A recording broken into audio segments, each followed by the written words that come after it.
भारत माता की, भारत माता की, भारत माता की। बागलकोटेया ಮತ್ತು ವಿಜಯಪುರದ ನನ್ನ ಸೋದರ ಸೋದರಿಯರಿಗೆ नमस्कारಗಳು। मैं मां बनशंकरी को प्रणाम करता हूं। इस मन से गुरु बसवन्ना और सिद्धेश्वर स्वामी को भी नमन करता हूं। साथियों,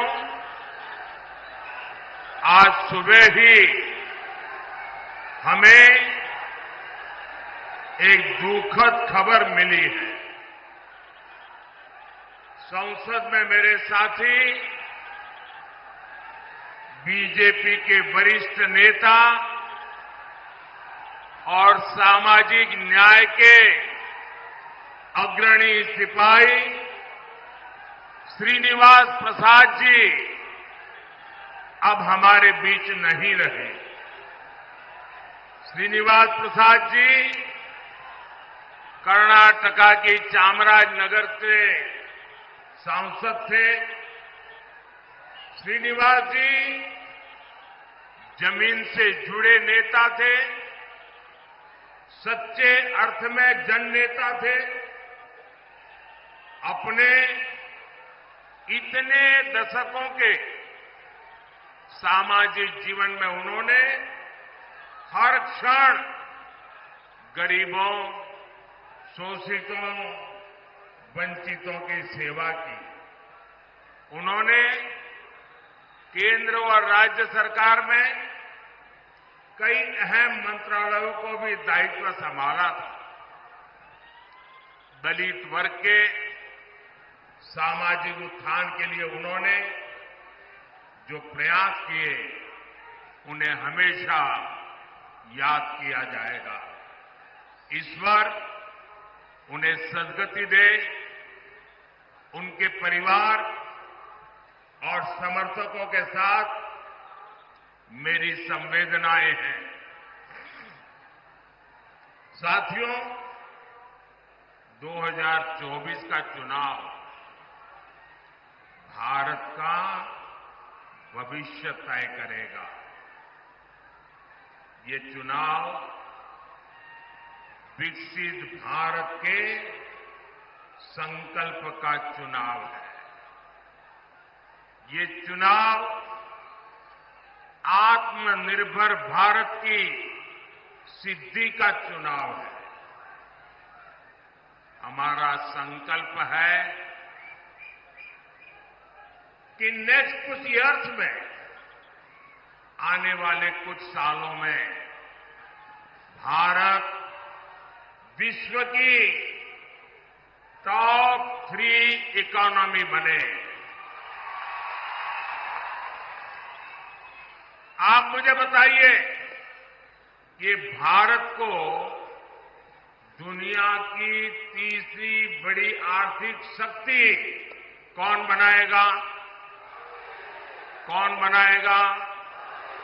कौन बनाएगा? कौन बनाएगा? जी नहीं, आपका एक वोट बनाएगा। आपके वोट की ताकत है जो मोदी को मजबूती देगी और तब जाकर के देश दुनिया में टॉप 3 इकोनॉमी बन जाएगा। हमारा संकल्प है कि हम भारत को मैन्युफैक्चरिंग हब बनाएं। हम भारत को स्किल सेंटर बनाएंगे और ये संकल्प वैकेशन गुजारने वाले नहीं कर सकते पूरा। मौज मस्ती में जिंदगी गुजारने वाले ये काम पूरा नहीं कर सकते हैं। इसके लिए तो विजन चाहिए और विजन के लिए जिंदगी चाहिए खपाने के लिए। जब विजन के लिए जीवन खपाते हैं और जब एक लक्ष्य को लेकर, एक संकल्प को लेकर 24/7 दिन रात काम करते हैं, तब जाकर के संकल्प सिद्ध होते हैं। और इसलिए मोदी का विजन भी क्लियर है और मोदी का जीवन भी 24/7 फॉर 2047। और इसलिए आज पूरा देश कह रहा है, फिर एक बार, फिर एक बार, फिर एक बार, फिर एक बार, फिर एक बार। जरा एसपीजी वाले, ये बच्ची एक तस्वीर लेके आएंगे, कब से खड़ी रही है, उसकी तस्वीर ले लीजिए। बेटा, please write down your name and address. मैं आपको चिट्ठी जरूर भेजूंगा। जरा उनसे एसपीजी के लोग फोटो ले लेना। आप हाथ नीचे करो बेटा, वो ले लेंगे। अब आप हाथ थक जाएगा आपका। हाँ।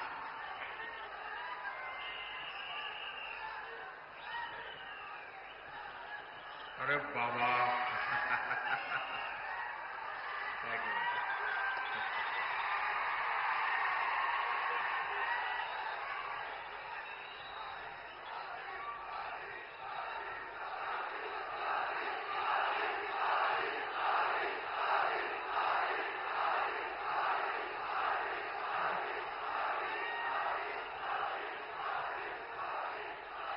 साथियों, जिस कांग्रेस का एकमात्र काम सरकार में रहते हुए देश को लूटना है, उसे क्या आप इतने बड़े देश की जिम्मेवारी दे सकते हैं? मेरा सवाल अगर आप समझ सके तो जवाब देना। जवाब देंगे? जवाब देंगे? आप मुझे बताइए, जिस कांग्रेस का इतिहास देश को लूटने का रहा है, क्या ऐसी कांग्रेस के हाथ में अब हम इतना बड़ा देश दे सकते हैं क्या? कांग्रेस के हाथ में देश दे सकते हैं क्या? कांग्रेस ने 60 साल के अपने शासन में जो उनकी पहचान बनी है, वो उनके पापों के कारण बनी है। भाइयों और बहनों, कांग्रेस पार्टी ने यहां कर्नाटका को भी अपनी लूट का एटीएम बना दिया है। इतने कम समय में ही इन लोगों ने कर्नाटका का सरकारी खजाना खाली कर दिया। हालत ये हो गई है कि विधायकों को विकास के लिए मिलने वाली विधायक निधि का पैसा तक समय से नहीं मिल पा रहा है। और यहां के सरकारी कर्मचारी, मैं आपको अंदर की बात बताता हूं, क्योंकि भारत सरकार के पास इनकी अंदरूनी जानकारियां होती है और मैं आपको चेतावनी चौंकाना चाहता हूं। वो दिन दूर नहीं है जब कर्नाटका सरकार यहां के सरकारी मुलाजिमों को पेमेंट तक नहीं दे पाएगी, पेमेंट तक नहीं दे पाएगी। आपके बच्चे भूखे मर जाएं, ऐसी स्थिति ये लोग पैदा करके रखेंगे। जनहित की ऐसी कोई योजना नहीं जो कांग्रेस के भ्रष्टाचार का शिकार न हुई। और इसलिए तो देश के सभी अनुभवी लोग कहते हैं, इतिहास भी कहता है, कांग्रेस आई तबाही लाई, कांग्रेस आई तबाही लाई। साथियों, कर्नाटका में कांग्रेस सरकार नहीं चला रही है। कांग्रेस पार्टी यहां वसूली गैंग चला रहा है, वसूली गैंग चला रहा है। पूरी सरकार इसी प्लानिंग में लगी हुई है कि कहां से वसूली हो, खजाने में पैसा आए और उसको लूटकर अपनी तिजोरी भरें। हमारा कर्नाटका और बेंगलुरु, जिसे दुनिया में टेक हब पर जाना जाता है, टेक हब के रूप में पूरे विश्व में हमारे कर्नाटका ने देश का नाम ऊंचा किया। आज कांग्रेस सरकार ने ये टेक हब को टैंकर हब बना दिया, टैंकर हब बना दिया। पानी के लिए टैंकर माफिया लोग मनमानी वसूली कर रहे हैं और इसका भी कमीशन कांग्रेस के लोगों तक पहुंच रहा है। लेकिन कांग्रेस इतने से संतुष्ट नहीं है। ये लोग 2G स्कैम जैसा लाखों करोड़ के घोटालों वाला स्कैम करने के लिए सपने देख रहे हैं। आप मुझे बताइए, 7 मई को कर्नाटका को लूटने वालों को सजा मिलनी चाहिए कि नहीं मिलनी चाहिए? सजा मिलनी चाहिए कि नहीं मिलनी चाहिए? कांग्रेस के भ्रष्टाचार का हिसाब करना चाहिए कि नहीं करना चाहिए? चून चून करके कांग्रेस को साफ करना चाहिए कि नहीं करना चाहिए? करेंगे? पूरे कर्नाटका में कर देंगे, हमारे बागलकोट में भी कर देंगे, पूरे इस क्षेत्र में कर देंगे। साथियों, मोदी जनता के बीच अपना रिपोर्ट कार्ड को लेकर आता है। हमने कर्नाटका और उस क्षेत्र के लिए कितना काम किया, ये भी आपके सामने है। हमारी सरकार कर्नाटका में कई एयरपोर्ट बना रही है। इनमें से एक बीजापुर में भी तैयार हो रहा है। बागलकोट रेलवे स्टेशन को अमृत स्टेशन के रूप में डेवलप किया जा रहा है। बागलकोट से गुजर रहे नेशनल हाईवे को चौड़ा किया जा रहा है। इससे बादामी, पट्टदकल और आइहोले जैसे ऐतिहासिक जगहों पर पर्यटन को बढ़ावा मिलेगा। साथियों, पिछले 10 वर्षों में मोदी ने उस वर्ग की चिंता की है जिसे कांग्रेस ने बदहाली का जीवन जीने पर मजबूर कर दिया था। आज ये लोग बयान देते हैं और पता नहीं क्या क्या बोल रहे हैं। ये कहते हैं एक झटके में गरीबी हटा देंगे। अरे 60 साल हो गए, तुम कुछ नहीं कर पाए यार। ये क्यों ऐसे दावे मार रहे हो? सर, इनकी कई पीढ़ियां इस बात का गवाह है कि वंचित वर्ग के लिए इनकी मानसिकता क्या रही।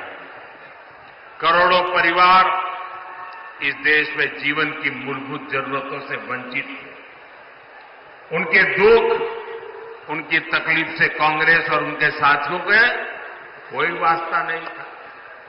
आप कल्पना कर सकते हैं, मोदी के आने के पहले हमारे देश में 18,000 विलेजेज ऐसे थे जहां बिजली का खंभा भी नहीं पहुंचा था। 18,000 गांव। आप सोचिए, 21वीं सदी में 18,000 विलेजेज, करोड़ों लोग अंधेरे में जिंदगी गुजारते थे। रात होते ही गांव में सन्नाटा पसर जाता था, जानवरों का खतरा रहता था। कितनी पीढ़ियों तक बच्चों को पढ़ाई के लिए रोशनी तक नहीं मिली। लेकिन जब मोदी को आपने अवसर दिया तो गांव तक बिजली पहुंचाने का समय सीमा में संकल्प लिया, पूरा कर दिया। और उस समय ये लोग मजाक बनाते थे कि पहाड़, रेगिस्तान, जंगल हर जगह से गुजरकर गांव-गांव बिजली पहुंच कैसे सकती है। लेकिन आज देश का ऐसा कोई गांव नहीं जहां बिजली न पहुंचे। इसी तरह हमने पानी की समस्या के समाधान के लिए जल जीवन मिशन शुरू किया। जल जीवन मिशन की शुरुआत से पहले देश में केवल 16% घरों में, 16% घरों में नल से जल का कनेक्शन था। 16%। आजादी के इतने सालों के बाद भी सिर्फ 16%। मोदी ने 5 इयर्स में 75% से ज्यादा घरों तक पानी पहुंचा दिया। 70 ईयर केवल 3 करोड़ कनेक्शन और 5 ईयर में 11 करोड़ कनेक्शन। ये काम मोदी करता है। क्या ये काम मोदी के आने पहले हो नहीं सकता था क्या? वही सरकार, वही नियम, वही फाइलें, वही दफ्तर, क्या आप नहीं कर सकते थे? मोदी ने करके दिखाया। और इसलिए भाइयों बहनों, आपको तय करना है कि देश कैसे लोगों के हाथ में देना है। भाइयों बहनों, काम हो सकता था जब कांग्रेस को गरीब की, वंचित की रत्ती पर थोड़ी सी भी चिंता होती। लेकिन कांग्रेस को कभी गरीब की, वंचित की, दलित की, पिछड़ों की उनको परवाह ही नहीं थी। साथियों, कांग्रेस का यही रवैया हमारे बॉर्डर विलेजेस के लेकर रहा। सीमावर्ती गांवों को कांग्रेस सरकारें जानबूझकर विकास से वंचित रखती थी। वो इसे अपनी रणनीति का हिस्सा बताते थे। यानी करोड़ों लोगों को कांग्रेस ने अपनी राजनीति के तहत बदहाली का जीवन जीने के लिए मजबूर कर रखा था। मोदी ने ये विकास विरोधी सोच बदली। हमने सीमा पर बसे गांवों को आखिरी नहीं, देश का पहला गांव कहना और उसको उस प्रकार से ट्रीट करने का निर्णय किया। आज विकास देश के हर पहले गांव तक पहुंच रहा है। भाइयों बहनों, कांग्रेस की विकास विरोधी मानसिकता का बड़ा बोझ हमारे एससी, एसटी समाज भी को उठाना पड़ा। एससी, एसटी समाज के लोग विकास से सबसे दूर थे। हमने आज पीएम आवास योजना के तहत 4 करोड़ लोगों को पक्के मकान दिए। 55 करोड़ गरीबों के पहली बार बैंक में खाते खुल गए। उज्ज्वला योजना के तहत करोड़ों माताओं बहनों को मुफ्त गैस सिलेंडर मिले। उन्हें धुएं से आजादी मिली। इनमें से सबसे बड़ी संख्या एससी, एसटी, ओबीसी समाज के लोगों की है।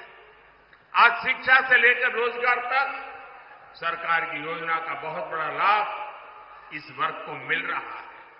साथियों, बीजेपी कर्नाटका के विकास में अपनी पूरी ऊर्जा लगाती है, लेकिन कांग्रेस हमारी योजनाओं को रोकने में पूरी ताकत लगाती है। हमने बागलकोट की इलकल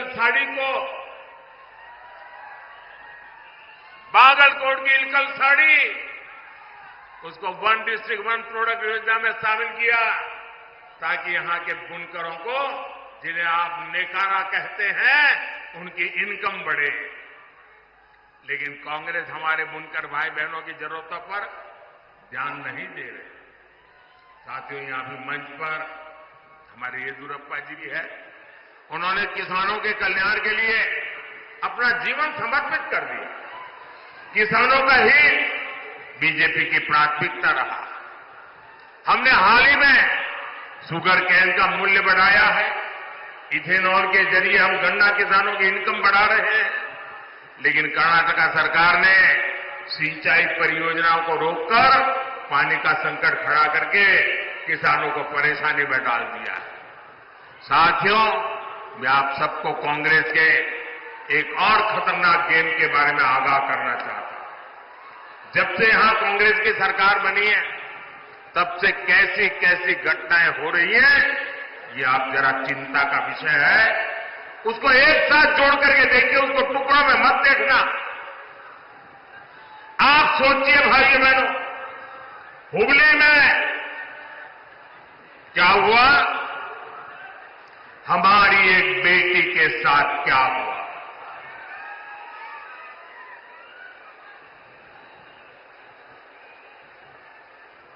जहां शिक्षा का दाम है, हुबली में एक बेटी को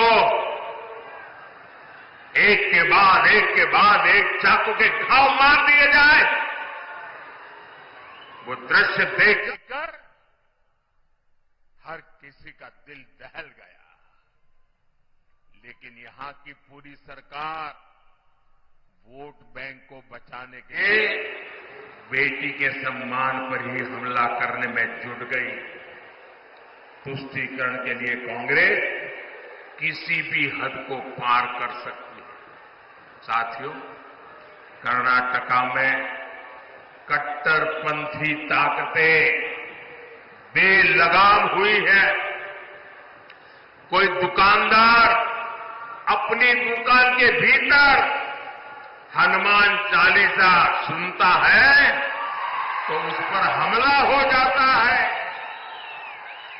राजधानी बेंगलुरु तक में दिन दहाड़े आतंकी हमला होता है, बम फूटता है, और सरकार पहले क्या बोलती है, कहती है गैस का सिलेंडर फटा है।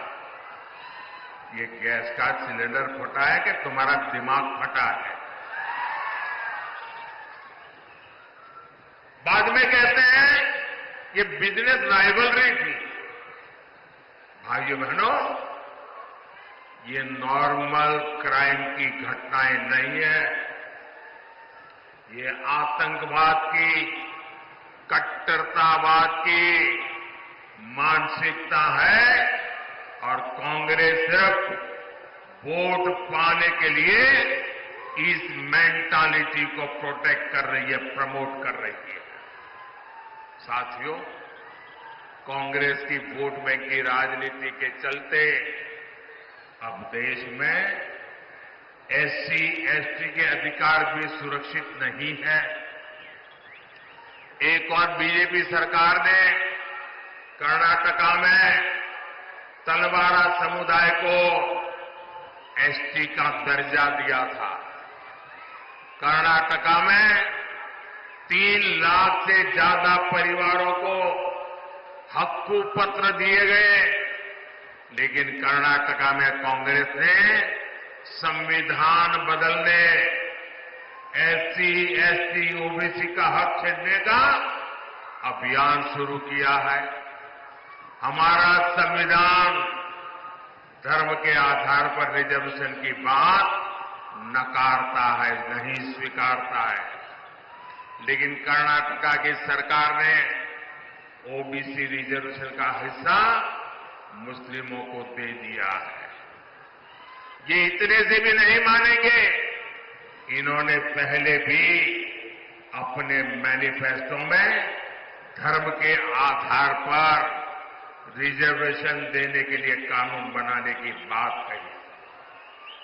इस बार भी इनके मैनिफेस्टो में ऐसे ही सिग्नल है और मैं देख के मेरे दलित भाई बहनों को, मेरे एसटी भाई बहनों को, मेरे ओबीसी भाई बहनों को, मैं आपको कांग्रेस के मंसूबों से चेतने की जरूरत समझिए।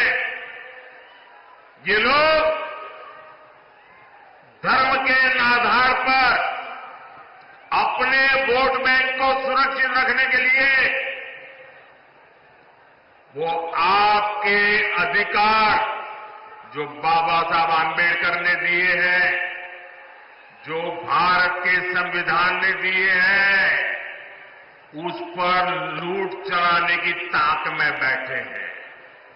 उनको लगता है कि आज पार्लियामेंट में सबसे ज्यादा एससी एमपी बीजेपी के हैं, सबसे ज्यादा एसटी एमपी बीजेपी के हैं, सबसे ज्यादा ओबीसी एमपी बीजेपी के हैं और इसलिए उनको लगता है अब एससी एसटी ओबीसी तो बीजेपी का हो गया और अब माइनॉरिटी के ऊपर भरोसा करने के लिए एससी एसटी ओबीसी का लूटो, माइनॉरिटी को दे दो। क्या आप ये चलने देंगे? क्या ये स्वीकार करेंगे क्या? और मैं मेरे दलित भाई बहनों को, मैं मेरे आदिवासी भाई बहनों को, मैं मेरे ओबीसी भाई बहनों को आज गारंटी देता हूं, मैं कांग्रेस के ऐसे किसी मंसूबों को सिद्ध नहीं होने दूंगा। आपके अधिकारों की रक्षा के लिए, आपके आरक्षण की रक्षा के लिए मोदी किसी भी हद तक जाएगा, ये मैं आपको विश्वास दिलाता हूं। साथियों, आजकल एक और चिंता का विषय मैं आपके सामने रखना चाहता हूं। सोशल मीडिया का जमाना है, टेक्नोलॉजी का जमाना है और बहुत सी चीजें व्हाट्सएप पर, एक्स पर, सब पर आती रहती हैं और हम भी कभी देखे बिना फॉरवर्ड कर देते हैं। मैं सबसे पहले सोशल मीडिया के प्लेटफॉर्म पर काम कर रहा आया। आज दुनिया में भी सबसे ज्यादा फॉलोवर अगर किसी के हैं तो जो पहले 2-3 नाम है उसमें आपका एक मोदी है, क्योंकि मैंने इस ताकत का सदुपयोग किया, समाज से जुड़ने के लिए उपयोग किया, समाज की भावनाओं को समझने के लिए उपयोग किया, सही बात पहुंचाने के लिए उपयोग किया। लेकिन जो लोग चुनाव हार चुके हैं, मैदान खो चुके हैं, ये लोग इन दिनों टेक्नोलॉजी का उपयोग करके फेक वीडियो बना रहे हैं, आर्टिफिशियल इंटेलिजेंस का दुरुपयोग करते हुए मेरी आवाज में ऐसी भद्दी चीजें आजकल सोशल मीडिया में डाल रहे हैं कि बहुत बड़ा खतरा पैदा हो रहा है। और इसलिए मेरी देशवासियों की अपील है कि कोई भी फेक वीडियो आपको नजर आए, आप पुलिस को जानकारी दो, हमारी पार्टी को जानकारी दो, कानूनी लोगों पर कार्रवाई होगी और उनको सबक सिखाया जाएगा। ये देश का कानून किसी के साथ भी इस प्रकार के खेल खेलने की इजाजत नहीं देता है। मध्य प्रदेश में चुनाव था, अमिताभ बच्चन की आवाज में उन्होंने ऐसी खबरें चलाई, आखिरकार अमिताभ बच्चन को एक FIR करना पड़ा, वो लोग सारे पकड़े गए। ये खेल बहुत बढ़ाया इन लोगों ने हताशा और निराशा में, और इसलिए मेरे भाइयों बहनों, हमें जागरूक रहने की जरूरत है। ये कोई भी फेक चीज आए उस पर भरोसा मत करना। दूसरी एक बात,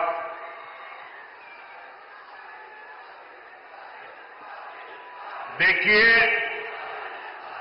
ये मोदी जो है ना, सीना तान करके आंख में आग मिला करके लड़ाई लड़ता है, पीठ के पीछे वार नहीं करता है। आपको याद होगा कि हमारे देश में अचानक एक बार बागलकोट की चर्चा शुरू हो गई थी, आपको याद होगा।